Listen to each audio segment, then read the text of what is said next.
highly respected, most honorable, most distinguished Hazrat Allama Dr. Peer Sultanul Arifin Sahib Siddiqui Damathumul Barakatuhumul Aliya, also highly respected Hazrat Allama Ghulam Rabbani Sahib Afghani, Brother Usman, my colleague, also my other colleague, Brother Maulana Hamza Sahib, with the panel of the Ulama Ikram, Quraizam Sanahane Mustafa, elders, youngsters, brothers and sisters, and importantly my father Abdul Malik Sahib. Assalamu alaikum. First of all, Qibla Peer Sahib, on behalf of myself, on behalf of the management of Mayuddin Institute, on behalf of Nuri Jamaat, on behalf of Bradford, we welcome you, Peer Sahib, with an open heart. It is absolutely amazing to be here in their company after having observed that the work of Qibla Hazrat Sahib, the legacy of Qibla Hazrat Sahib, which they are taking forward. We do dua to Allah subhanahu wa ta'ala through the sadaqah of Nabi Kareem sallallahu alayhi wa sallam. May Allah subhanahu wa ta'ala bless their work, may Allah subhanahu wa ta'ala bless their dedication, and may Allah subhanahu wa ta'ala put further barakah in the army. Also, Allama Rabbani Sahib, we welcome them as well. It would be fair to say that Allama Rabbani Sahib is one of the leading and one of the intellectual scholars from within our circle, within our camp. So we do dua to Allah Ta'ala that Allah subhanahu wa ta'ala protects him and increases him in faith likewise. Ameen. A topic management tonight to talk about how Muhammad Rasulullah sallallahu alaihi wasallam he becomes a healer for broken hearts, which my colleague Maulana Hamza very beautifully explained. So after having done some thinking and having done some reading, I've decided to talk about one of the most renowned scholars and Sufis of his time, Hazrat Abdur Rahman Jami rahmatullahi ta'ala alayhi. Why? Because when I talk about Imam Jami rahmatullahi ta'ala alayhi, the topic at hand will automatically be encompassed. It will be covered.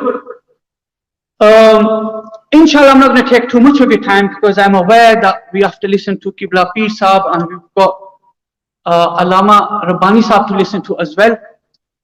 So hopefully in a very concise manner, I am going to deliver a short message. Having said that, before I progress and embark upon the account of Imam Jami rahmatullahi ta'ala alayhi, I would like to set a criteria. I would like to set a context and a framework encompassing the Aqidah of the Ahl Sunnat wal Jamaat that Nabi Akram sallallahu alayhi wasallam from his Qabr Anwar and from his Qabr Athar can observe even today the race of men. Meaning through the power of observation called the Quwwat-e Mushahida given to him by Allah subhanahu wa ta'ala, he is in a position to see me and you even today. Rasulullah sallallahu alaihi wasallam is aware of each and every one of your affair. Only when I've done that, only then the account of Imam Jami rahmatullahi ta'ala will fall into place. So without wasting any time, Allah subhanahu wa ta'ala has addressed, called Rasul Akram sallallahu alaihi wasallam in the Quran as a shahid, which means a witness. In Surah Al-Azab, Allah subhanahu wa ta'ala says, Inna arsalnaka shahidan wa mubashiran wa nadhira. In Surah Al-Baqarah, Allah subhanahu wa ta'ala says, Wa yakuna rasulu alaykum shahida. In Surah An-Nisa, Allah subhanahu wa ta'ala says, Ji'na bika ala ha'ula'i shahida. And in Surah An-Nahl, Allah subhanahu wa ta'ala says, Wa ji'na bika shahidan ala ha'ula'i. Allah ta'ala calls Rasul Akram sallallahu alayhi wa sallam a witness. What are the synonyms of a witness? A bystander, a spectator, an observer, an eyewitness. The Oxford Dictionary in English, it defines witness to be a person present at some event and able to give evidence about it, to give a testimony about it, used as a noun and a verb interchangeably. Quickly moving on to the hadith evidence, Nabi Akram sallallahu alaihi wasallam said, as in reported in Sahih al-Bukhari, وَإِنِّي أُعْتِيتُ مَفَاتِحَ خَزَائِنِ الْأَرْضِ, that by Allah subhanahu wa ta'ala I have been given the keys to the treasures belonging to the earth. Then Nabi Akram sallallahu alaihi wasallam said, as it reported in Sahih al-Muslim, Inna Allah zawali al-ard fara'aytu masharikaha wa magharibaha. Nabi Akram sallallahu alaihi wasallam has said that Allah subhanahu wa ta'ala drew the ends of the world close near one another for me. Thus I see his eastern and his western parts. And then Nabi Akram sallallahu alaihi wasallam in Tirmidhi, with the authentic Sahih transmission, he says, and Rasulullah sallallahu alaihi wasallam is describing the event of the Mi'raj when he went to on ascending to the heavens. Rasulullah sallallahu alaihi wasallam said that I see my Lord in the best of his image. Thus my Lord asked me, Fima yahtasimul mala'ul a'la, that, oh Habib, what do the highest ranking angels dispute about? What do they argue about? In response, I said, La adri Rabbi, oh my Lord, I do not know. And then I seen Allah subhanahu wa ta'ala placing his hand according to his majesty upon my shoulder, and then I felt the coolness of the fingertips in my chest, and then fatajalla li kullu shay'in. After that point onwards, I knew everything. Everything had become apparent to me. So within this criteria and this evidence, it is reasonable to justify that Rasulullah sallallahu alaihi wasallam has been given the quwwat mushahida, the power of observation. Nevertheless, if someone was to raise an objection and say that this power of observation concept is limited only to the life and the time when Nabi Akram sallallahu alaihi wasallam was hayat, if someone was to make that objection, we will say that this is false, injustice, incorrect. Why? Because Allah subhanahu wa ta'ala himself in the Holy Quran says, وَلَلْ آخِرَةُ خَيْرٌ لَكَ مِنَ الْأُولَى, that, oh Habib, your latter portion of your life will always be better than the former. Meaning, if the Prophet sallallahu alaihi wasallam could see then, now he must also see. If he could hear then, now he must also hear. And if he was given quwwat mushahida at that point, moreover now Rasulullah sallallahu alaihi wasallam holds the power of quwwat mushahida from his grave. Meaning he could see each and every one of you. So that means when each and every single one of you calls Aqaid-o Jahan with love, with passion, with dard, he will listen to your cry. He will, sallallahu alaihi wasallam, will listen to your plea. When anyone has been wronged or anyone has been done injustice upon, and he calls out, Ya Rasulullah, it will be him, sallallahu alaihi wasallam, who will listen to that individual. My dear brothers and sisters, we learn from here. The message is that never hurt anyone. Never hurt a soul, whether it's through your words or through your actions. Because the person who you've harmed, what if he is a man of God? What if he's a Ashke Rasul? What if he is a Muhammadi in his truest and his purest form? Then what's going to happen? The person who you've harmed, he's going to complain over you, and your complaint is going to go directly in the bargah of Rasulullah sallallahu alaihi wasallam. फासिलों को तकल्लुफ है हमसे अगर, फासिलों को तकल्लुफ है हमसे अगर, हम भी बेबस नहीं, बेसहारा नहीं.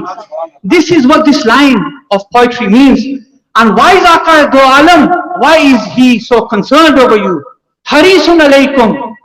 He is more concerned over you. He is worried for your welfare, your well-being, your aqidah, your namaz, your roza, ibadat, riyazat, and above all, he's taken upon himself to ask forgiveness for you in the bargah of Allah subhanahu wa ta'ala. This aqidah of the Ahl Sunnat wal Jamaat, of the power of observation given to Nabi Akram sallallahu alayhi wa sallam, Shall I tell you who else shares the same aqidah? Imam Jalaluddin Suyuti, Imam Fakhruddin Razi, Imam Mullah Ali Qari, Imam Muhaddis-e-Din Delvi, Imam Kaslani, Imam Zurkani, just to name a few, and the list is endless. After having paved the way for my discussion, now I'm going to talk about Imam Jami rahmatullahi ta'ala alayhi, because it was crucial for me to give you this concept before I embark on this account, and I'm not going to take too much of your time. Hazrat Imam Jami, who was he? His full name was Abdul Rahman Jami Naqshbandi rahmatullahi ta'ala alayhi. Born in the year 1817 Hijri, and according to the Christian calendar, it was the year 1414. He was a descendant of Imam Muhammad, who most of you might know. He is a student of Imam Abu Hanifa rahmatullahi ta'ala alayhi. He was a very big scholar and a very big Sufi of his time. His work spread around many different faculties, academically, religiously, over 50 publications. The book Sharametu Amil, which is a Dasnami book, that's his work. And then mainly he is known for his literature in Persian text and also his work in Tasawwuf. In history, Imam Jami is recognized as one of the biggest ashiks to ever live, to walk on this planet. That's what Imam Jami was. One day Imam Jami rahmatullah ta'ala alayhi woke up and he decided to write a naat, poetry in the shan of Rasulullah sallallahu alayhi wasallam. So he sat down and he started writing naat. He poured out his emotions, his love, everything that he had for Rasulullah sallallahu alayhi wasallam out, and it came in the form of a poetry, which then Imam Jami rahmatullahi ta'ala alayhi, he done azam. He vowed, he pledged that he's going to read this naat in front of Bargai Mustafa sallallahu alayhi wasallam, in front of the Roza Athar. So we got his disciples together and he started journeying. By the way, this account I'm narrating is being referenced from Shawaidul Nabuwa, Ni'mal Hami, Shara Jami, Fazail Amal, Azin Fazail Darood, as well as many other books with slight variations. Anyways, coming back to the story, so he started journeying. When he started journeying, is near Medina Sharif now. Rasul Akram sallallahu alayhi wasallam appears in the dream of the ruler of Medina Sharif. And he says to the ruler that Imam Jami is coming to Medina. I will need to go and stop him and send him back. Do not let him into Medina. So the ruler waking up, he mounts on his horse, he starts riding, and when he exits Medina, after a few miles he finds Imam Jami. And he says to Imam Jami that, oh Imam Jami, you are not allowed to enter the vicinity of Medina Sharif. Go back. Some accounts say that, he fell down and he cried and cried and cried. Another narration says that he fell down unconscious. Nevertheless, whatever the case was, the ruler went back, and when Imam Jami got himself back together again, he ignored what the ruler had to say. He ignored him and he continued journeying. Now for the second time, Rasul Akram sallallahu alaihi wasallam came in the dream of the ruler, and he says that Imam Jami is still advancing. So the ruler this time, he's a bit upset, with that, he didn't listen to me. So he went again and he seen Imam Jami again. And now this time, he very firmly and very strongly told him to go back. You are not allowed to enter Medina Sharif. So then, the ruler thinking that this time he's going to listen, he went back. But Imam Jami is still refusing to go back. Imam Jami, at that point, he sees a passing caravan. So he approaches the caravan and he forces its people to hide him in a suitcase and then transport him to Madinatul Munawwara. So now, Nabi Akram sallallahu alayhi wasallam again appeared in the ruler's dream, and Sarkar-e-Do Alam said to the ruler that Imam Jami has reached the outskirts of Medina. Whatever happens, do not let this man enter. Do not let him enter. And this time the ruler, he went and he found the caravan. He searched the caravan. He found Imam Jami hidden in a suitcase. So furious, he imprisoned him. He captivated him. And then he went back. And now, for the very last time, Aqaid-o Jahan sallallahu alayhi wasallam, he appeared in the dream of the ruler. and he says to the ruler, "Oh ruler, I had only told you to stop Imam Jami. I did not tell you to imprison him." Why did he imprison him? Imam Jami is no culprit, neither is he a criminal, neither he is an offender. Imam Jami is no criminal, so why did you captivate him? The only reason I was stopping, prohibiting and hindering Imam Jami to enter, because if he has done a crime, the only crime is that he is fanafir Rasul. If he's done a sin, the only sin is that my love has penetrated his mind, body and soul.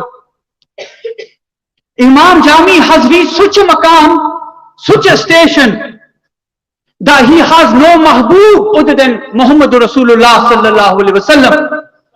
Had this man entered Medina Sharif, had he appeared in front of the Jali Mubarak adjacent to my Roza, if he had appeared in front of my Qabr Athar, this man would have brought down with him, he would have come with so much love, so much passion, he would have come with so much dard that he would force me to come out of my grave.